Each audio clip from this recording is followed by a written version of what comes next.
ใจตัวเองทุกวันด้วยแบรนด์รังนกแท้ที่มีนานะและซิงค์ดื่มแบรนด์รังนกแท้พบธนาคารในเวอร์ชั่นที่ดีที่สุดของ The Leaf ที่หนึ่งเรื่องธนาคารของอิงฟ้าต้อง The Leaf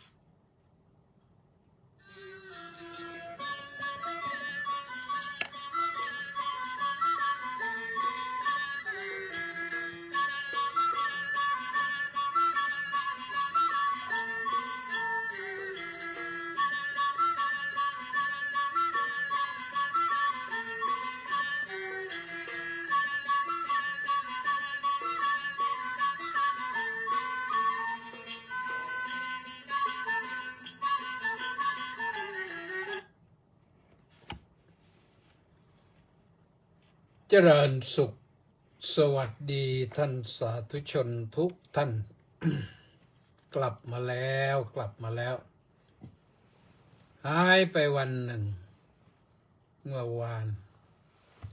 เนื่องจากว่าไปเทศที่พัทลุงนนท์วัดอุดมวรารามกว่าจะกลับมาถึงวัดก็4:30 แล้วก็วันนี้ก็มีงานให้ทำเยอะเลยก็แต่ว่ามาพบกันสัก30 นาทีนะ ก็ต้องขออนุโมทนาเฉลิมและ FC อีก705 คนวันนี้ออนไลน์เข้ามารออยู่อนุโมทนาสาธุนะแล้วก็อนุโมทนากับคุณโยงนางสาวชบาจันทองร่วมกองบุญหนุนกองธรรมมา50 บาทตั้งแต่วันที่23นั่นก็ไม่ได้อยู่เมื่อวานก็ไม่ได้อนุโมทนาแล้วก็ยังมีอีกคุณโยมนางสาวสำเนียงจรจรัสร่วมกองบุญหนุนกองธรรมมาอีก40 บาทขออนุโมทนาสาธุนะขอให้บุญหนุนส่งคิดสิ่งใดก็ให้สมใจคิดสมใจปรารถนาสุขภาพพลานามัยสมบูรณ์ทุกสิ่งทุกประการด้วยบุญญาณุภาพด้วยบุญญาเดชขอให้เป็นเช่นนั้นเถิดนะก็ประชาสัมพันธ์เรื่องต้นสมอจีนยังไม่มีโยมผู้ใดรู้จักแล้วก็พบว่าที่ไหนมีบ้างโทรมาแจ้งก็ได้โยมถ้าต้นมันราคาแพงๆช่วยโทรแจ้งหน่อยหรือแจ้งมาทางเฟซนี่แหละนะก็บอกมาทางหน้าเฟซว่าที่ตรงนั้นตรงนี้มีต้นสมอจีนอยู่จะได้ตามไปเอามาสัก2-3 ต้นแต่ถ้าโยมจะมีกุศลจิตศรัทธาพบแล้วก็นำมาให้ก็ได้ที่วัดเนี่ยปลูกต้นไม้กันโยมก็ได้ช่วยปลูกด้วยก็เป็นสิ่งที่ดีนะต้นสมอจีนนะสมอจีนนั้นผลมันเขาเห็นคนจีนเขามาทำเป็นกับข้าวต้มดองเค็มๆดองเค็มๆแล้วมากินกับข้าวต้มจืดข้าวต้มกุ้ยเช้าๆนะมันส่งผลให้มีพลังดีเป็นสมุนไพรเอาละท่านสาธุชนทั้งหลายมาพบกันแล้วก็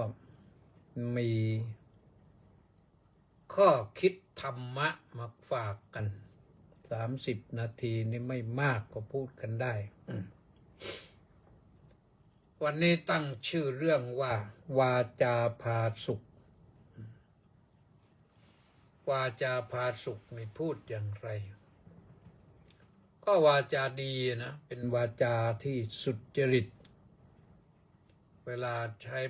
สุจริตนะท่านใช้คำว่าวจีสุจริต มันตรงกันข้ามกับวจีทุจริตนะทุนั่นแปลว่าไม่ดีนะทุจริตวจีทุจริต แล้วก็ทุเรศทุรัง ทุพพลภาพ ทุกโภชนาการทุกกายทุกใจไม่ดีทั้งนั้นแหละในโลกนี้มีทุดีอยู่อย่างเดียวเท่านั้นโยมบอกหลายรอบแล้วนะทุเรียนเดี๋ยวนี้ทุเรียนขายไปจีนดีได้เงินได้ทองก็ส่งไปเป็นแสนตันนะก็เรียกว่าผลไม้พระเอกของไทยที่ส่งไปจีนตอนนี้แต่พ่อค้าแม่ค้าต้อง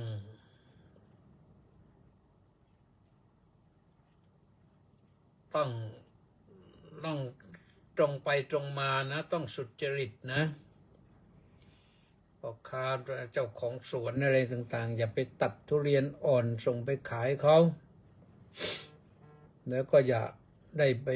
เอาทุเรียนที่มันอะไรเสียหายอย่าไปยอมยาย้อมอะไรให้มัน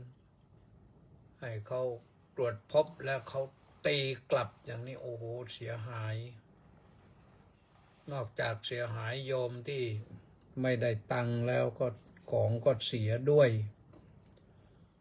แล้วเครดิตของประเทศไทยเนี่ยมันเสียด้วยนะเดี๋ยวนี้เรามีคู่แข่งนะมาเลเซียก็มีทุเรียนอินโดก็มีทุเรียนกัมพูชาก็มีทุเรียนเวียดนามก็มีทุเรียนก็มีทุเรียนขายจีนกันเยอะนะเดี๋ยวนี้แต่ก็ยังสู้ของเราไม่ได้ เรารักษาความเก่งความดีไว้ก็แล้วกันอย่าทุจริตเป็นเด็ดขาดเอาสุจริตเข้าไว้ซื่อสัตย์เขาให้ใช้อะไรGI เดี๋ยวนี้ GI ก็คือ Geographical Indication หรือ Indicator ตัวดัชนีชี้วัดแหล่งผลิตที่เกิดที่มาถ้าผลิตตรงนี้แล้วก็เชื่อได้ผลิตตรงนี้แล้วเชื่อไม่ได้อย่างเนี้ยอย่าทำให้มันเสียหายเสียเรายังมีอื่นๆที่ขายได้นะถ้ามากพอนะเช่นทุเรียนเช่นเงาะเช่นลองกองเช่นอะไรลำไยเนี่ยเรายังขายได้นะขายสินค้าเกษตรข้าวนะแน่นอนนะเราครองตลาดโลกมานานอย่างน้อยๆก็อยู่อันดับต้นๆของโลก ทราบข่าวว่าอินเดียนี่ก็ส่งข้าวสารอันดับหนึ่งส่งไปเลี้ยงชาวโลกเนี่ยนะคือพื้นที่เขากว้างขวางเกษตรกรเขาเยอะแล้วข้าวอินเดียนี่ข้าวอย่างดีเขาก็ดีจริงๆนะเมล็ดยาวๆไม่ใหญ่แต่ยาวๆสมัยที่ไปเรียนอยู่ที่อินเดียเนี่ยข้าวสารธรรมดาเนี่ยกิโลละ20 รูปีอะไรเนี่ยข้าวสารชนิดนี้ไม่รู้ชื่ออะไรก็60 รูปีกิโลละ60 รูปี ดูความห่างกันที่3 เท่านะ20 40 60นะเราหุงง่าย แล้วก็รสชาติดี อันนี้ข้าวอินเดียนะของเราก็ดีข้าวหอมมะลิของเรานี่ศรีสะเกษก็อันดับ1ทุ่งข้าวหอมมะลิทุ่งกุลาร้องไห้นี่พูดถึงเรื่องนี้แล้วอาตมาภาพเองนึกถึงท่านอดีตนายกสมัครสุนทรเวชนะนายกสมัครก็คิดเอาน้ำแม่น้ำโขงมาหล่อเลี้ยงทุ่งกุลาร้องไห้จะดูดน้ำขึ้นภูเขาไปวางไปปล่อยไว้ที่ไหนแล้วก็ค่อยทยอยปล่อยลงมานั่นความคิดของท่านอดีตนายกสมัครนะแล้วน้ำจะไม่ขาดแคลนเลยทุ่งกุลาร้องไห้นี่ทุ่งกุลาจะยิ้มแฉ่งนะพอผลิตข้าวสารได้เยอะอย่างนี้ทุ่งกุลากว้างใหญ่หลายครอบคลุมพื้นที่หลายจังหวัดนะตั้งแต่โน่นและอุดรธานีสกลนครมาถึง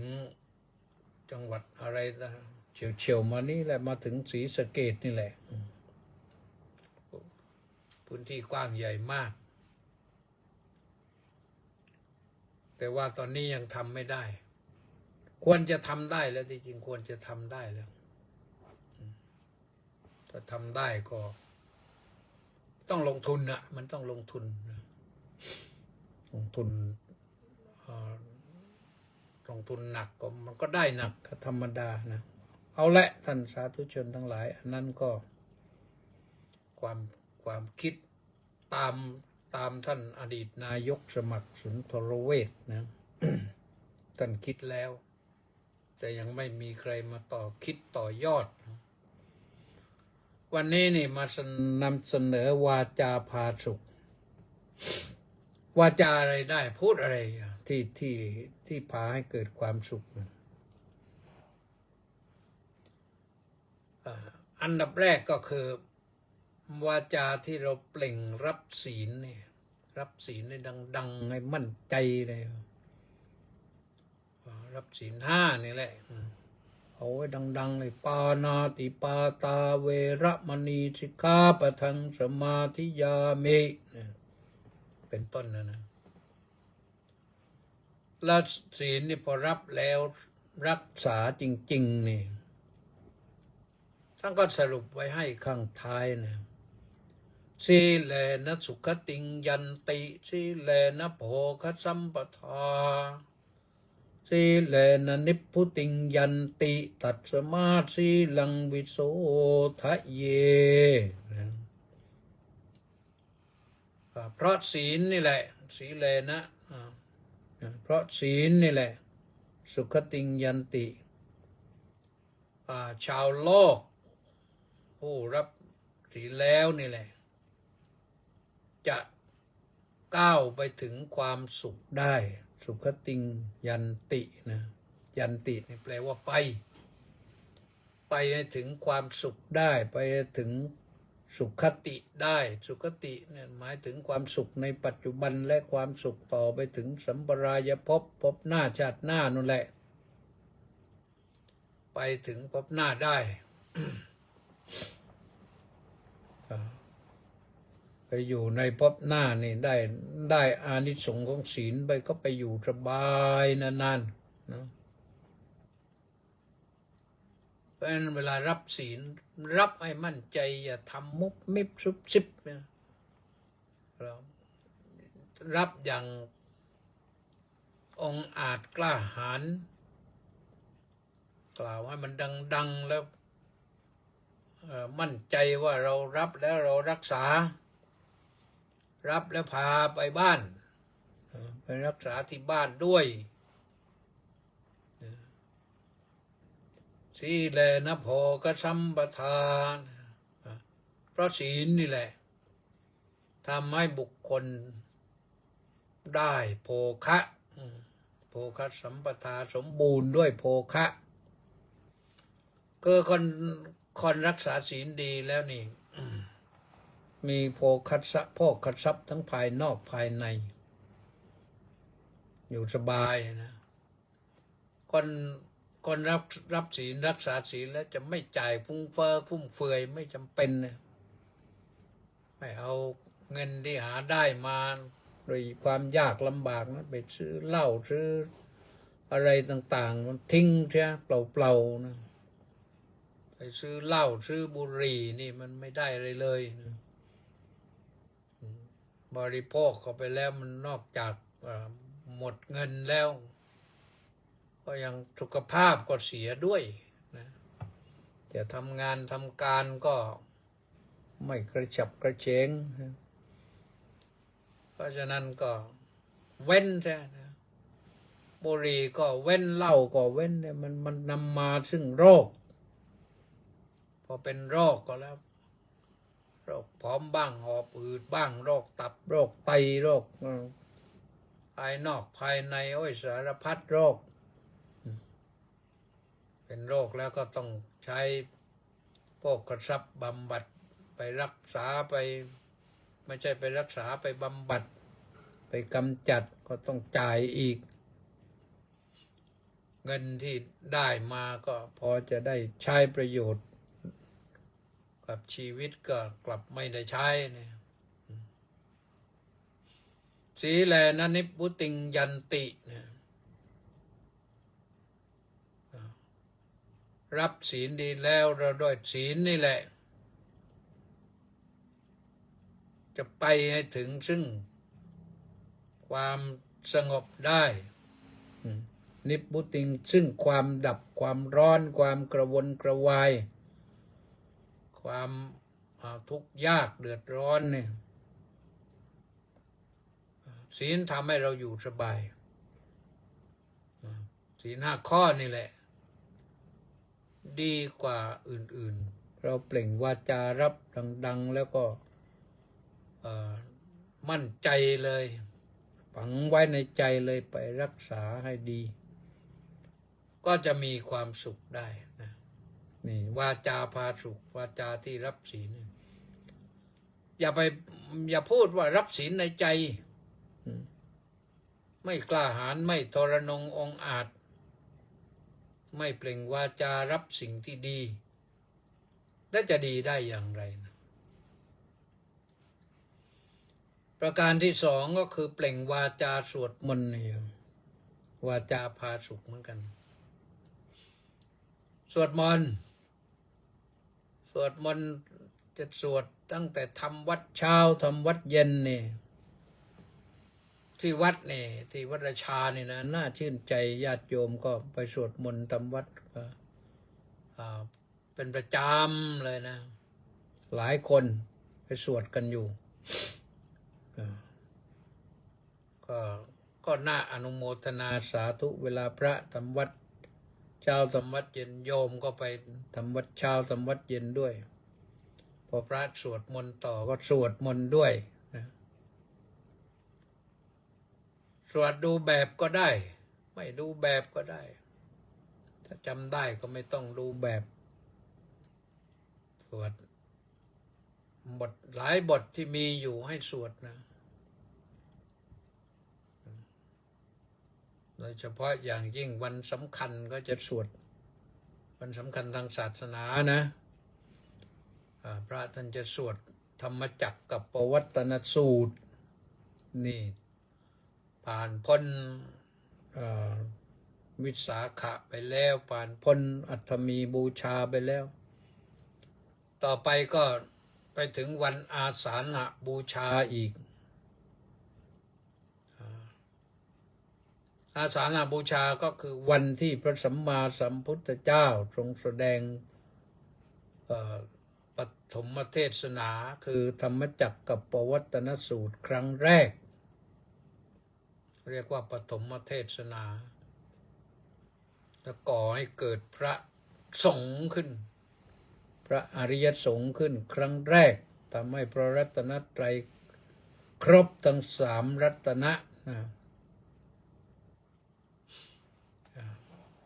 พระบาทสมเด็จพระจอมเกล้าเจ้าอยู่หัวทรงพระนิพนธ์ไว้ในบทติรัตนปนามคาถานะบททังนะเมรัตนภูตสรีระจิตตังธัมมังนะเมรัตนภูตวิสุทธิสารังสังฆังนะเมรัตนภูตสุสีลดิษฐิงเพราะมากเลยบทนี้เพราะมากเลยถ้าใครได้สวดก็โอ้ยชื่นใจเป็นทำนองเดียวกับพาหุงนะแต่บทไหนก็แล้วแต่นะสวดบทอิติปิโสภควาอรหังสัมมาสัมพุทโธก็ได้นี่อย่างก่อนหลับก่อนนอนนี่เราสวดน้อมรำลึกนึกถึงพระพุทธเจ้าเป็นพุทธานุสตินะอิติปิโสภควาอรหังสัมมาสัมพุทโธนะสวดไปจนกระทั่งว่าง่วงแล้วก็หลับไปกับบทสวดมนต์นั่นแหละมีความสุขนะหลับสบายตื่นมากระชุ่มกระชวยกระฉับกระเฉงไม่ฝันร้ายเราสวดมนต์นี่ไม่ฝันร้ายหรอกนะได้อย่างหนึ่งสรุปสั้นๆนะเปล่งวาจาให้ธรรมะให้ธรรมะนี่ให้ได้หลายอย่างอย่างพระเทศนาเนี่ยแสดงพระธรรมเทศนาเนี่ยก็เป็นการให้ธรรมอาตมาภาพเองเนี่ยก็ทำหน้าที่ให้ธรรมะมาบรรยายก็ให้ธรรมโยมฟังแล้วก็ได้ธรรมะข้อคิดก็เอาไปปฏิบัติก็ได้ธรรมก็คือได้บุญยอมไปนั่งสนทนาธรรมกับใครที่ไหนเอาที่มันเป็นธรรมะนะก็ได้บุญเหมือนกันนะได้ความสุขถ้าเรามีอะไรที่ดีๆเป็นธรรมะดีๆเราแบ่งปันให้เพื่อนบ้างอันนี้แหละเป็นบุญนะการเสวนาธรรมอันนี้เสวนาก็หมายความว่าต้อง2 คนขึ้นไปก็เป็นบุญเป็นความสุขนะทำความกระจ่างให้แก่ผู้ฟังแล้วแม้แต่การ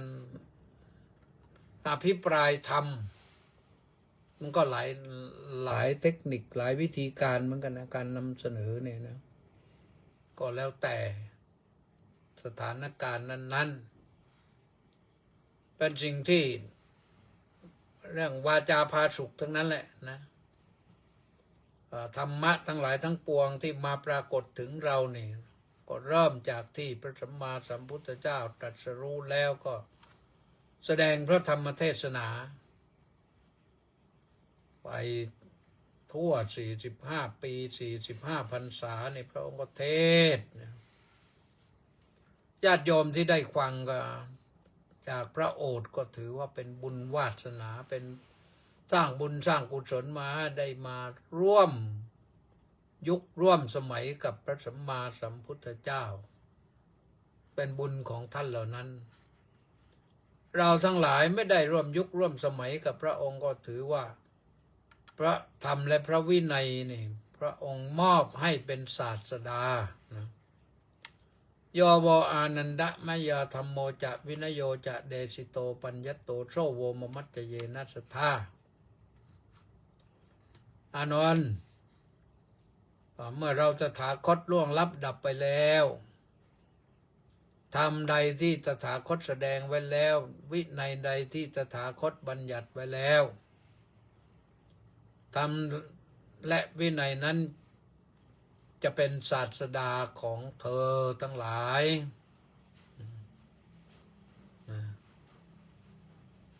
พอพูดมาถึงนี้ก็ได้ยินเสียงข้างนอกป๊อกแป๊กป๊อกแป๊กฝนมาอีกแล้วโยมไม่รู้จะมาหนักหรือเปล่า เพราะฉะนั้นเดี๋ยวนี้เราก็ร่วมยุคร่วมสมัยกับพระศาสดาของเราก็คือพระสัมมาสัมพุทธเจ้านั่นแหละทำเหล่านั้นวินัยเหล่านั้นพระภิกษุได้รับฟังแล้วก็ได้ถ่ายทอดแสดงธรรมสืบทอดบรรยายธรรมสืบทอดมาเป็นยุคเป็นช่วงจนมาถึงรุ่นครูบาอาจารย์มาอบรมสั่งสอนเราเทศให้เราฟังแล้วก็มาถึงวันนี้ที่เราได้ฟังอาตมาภาพก็ได้ฟังมาได้ศึกษาเล่าเรียนมาก็ได้นำมาให้ท่านสาธุชนได้รับฟังกันก็เป็นธรรมะนะยอมฟังแล้วถามว่าวาจาประภาสุขนี่เปล่งวาจาอย่างไรให้มันเกิดความสุขตอบได้เลยโยมเปล่งวาจารับศีลแล้วก็นำศีลไปรักษาให้จริงจังเป็นสุขนะเปล่งวาจาสวดมนต์ได้ความสุขความสงบกายสงบใจแล้วเปล่งวาจาให้ธรรมเราเป็นผู้รู้ธรรมให้ธรรมะแก่ลูกแก่หลานเหลนโหลนที่เขายังไม่รู้ให้แก่เพื่อนพ้องน้องพี่ที่เขายังไม่ได้รับรู้เราก็บอกเขาให้รับรู้รับทราบเขาได้ธรรมะไปเขาก็บริหารกายบริหารใจให้ได้รับความสุขได้นี่แหละท่านสาธุชนทั้งหลายวาจาปาพาสุขก็ด้วยประการฉนี้ไม่ใช่เรื่องยากการปฏิบัติธรรมไม่ใช่เรื่องยากถ้าเราตั้งใจทำนะมันไม่ใช่ต้องทำทุกเวลาทุกนาทีการรักษาศีลเนี่ยรักษาทุกเวลาทุกนาทีจิตใจของเราก็รักษาทำอยู่ทุกเวลาทุกวันนาทีก็ดีแต่การปฏิบัติสวดมนต์ไม่ใช่ต้องสวดกัน24 ชั่วโมงเทศนาว่าการบอกธรรมไม่ใช่บอกกันตั้งตลอด24 ชั่วโมงนะก็ทำได้ก็ขอฝากไว้สิ่งเหล่านี้ให้ได้เป็นบุญของญาติของโยมนะ30 นาทีหมดไปแล้วโยมก็ขออนุโมทนาสาธุท้ายนี้ก็จะอ่านรายชื่อว่ามีใครตื่นขึ้นมาบ้างวันนี้ก็มีมณีแสงจันทร์นะสาธุสาธุสมศรีลักษณะวิราชสาธุสาธุพระครูสุนทรศรีละคุณวัดหัวเกาะรุ่งปากพนังสาธุครับมณีแสงจันทร์นั้นบอกว่าน้อมกราบนมัสการสาธุสาธุสาธุเจ้าค่ะสาธุสมศรีก็บอกว่าน้อมกราบนมัสการสาธุสาธุสาธุเจ้าค่ะสาธุเช่นกันแล้วก็มีใครอีกบ้างไหมแจสอนี่นครสวรรค์บอกว่ากราบนมัสการค่ะสาธุวัดป่าบนเนินสุโขทัยโอ้ท่านพระครูอดุลธรรมสารเจ้าคณะจังหวัดสุโขทัยบอกว่าน้อมกราบถวายความเคารพพระเดชพระคุณพระพร้อมสาธุครับสุพรรณีวันดีไม่พูดมากแต่ประนมมือแต้มา3 ครั้งว่าสาธุสาธุสาธุสาธุนะเจโสยังบอกว่าต้นสมอจีนยอมกำลังสืบหาอยู่เจ้าค่ะหายากมากเจ้าค่ะมีแต่สมอไทยมีเยอะแล้วโยมเต็มวัดแล้วประมาณ15 ต้นแล้วนะก็ยอบโลไว้ข้างบ้านก็ได้ดีนะสมอไทยเนี่ยเป็นสมุนไพรที่ดีมากเหมือนกันนะเฉลิมพนัสโนไทยบอกว่ากราบถวายความเคารพอย่างสูงครับสาธุนายจริงใจบอกว่ากราบสาธุครับสาธุไปศาลรัตนวงศ์กุลบอกว่ากราบนมัสการครับสาธุวันนี้สุพรรณีมาแรงนะ พระครูบวรสรนาถอธิชาติฐานิสโรอดิศรบอกว่ากราบถวายความเคารพครับพระเดชพระคุณท่านเจ้าคุณอาจารย์ครับผมสาธุนะนี่ลงไปใต้หน่อยลองไปสงขลาหน่อยสงขลาหน่อยจอมเคลื่อนทองบอกว่าน้อมกราบสาธุเจ้าค่ะโยมจอมเฉลิมชัยAS กราบถวายความเคารพอย่างสูงครับเอานี่กลับแล้วยังวันนี้มาบวชลูกเนนเป็นพ่อเนนแล้วตอนนี้เป็นพระแล้วพระไทยนะอะไรสิทธิ์แล้วล่ะก็บวชแล้ววันนี้บวชแล้วบวชให้แล้วนะสริตพงษ์เทศบำรุงสาธุครับพระอาจารย์สาธุแปะนันทิการน้อมกราบนมัสการสาธุสาธุสาธุเจ้าค่ะมาสาธุก็ครบนะปิดท้ายด้วยสุพรรณีวันดีนายอมนะเจ้าต้นสมอจีนนะใครสืบพบที่ไหนบอกด้วยแจ้งมาทางรายการนี่ก็ได้วันนี้อาตมาภาพเองก็มีภาระตั้งแต่เช้าแต่ก็เสร็จมาเรียบร้อยโดยดีทุกประการภาคเจ้านี่คณะลูกหลานป๋าเปรมมาทำบุญอุทิศให้ป๋าเปรม10 โมงภาคบ่ายไปร่วมงานบุญอุทิศบุพการีชนอดีตเจ้าอาวาสวัดสัมพันธวงศารามกลับมาถึงวัดก็บวชนาคนะบวชเนบวชเป็นอุปชาอุปสมบทให้พระไทยนะแล้วก็หลังจากนั้นก็มีลูกศิษย์ด็อกเตอร์เรียนด็อกเตอร์อยู่นะมหาจุฬา2 ท่านก็มาขอสัมภาษณ์เพื่อทำวิทยานิพนธ์คนหนึ่งนั่นก็เป็นนิติกรกระทรวงยุติธรรมอีกคนหนึ่งก็เป็นพยาบาลกระทรวงสาธารณสุขก็ให้สัมภาษณ์ไปเรียบร้อยคนละชั่วโมงจบเรียบร้อยและรายการก็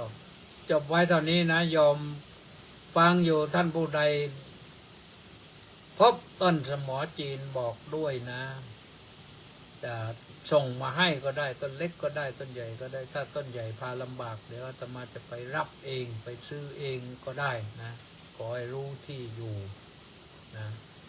วันนี้ฝน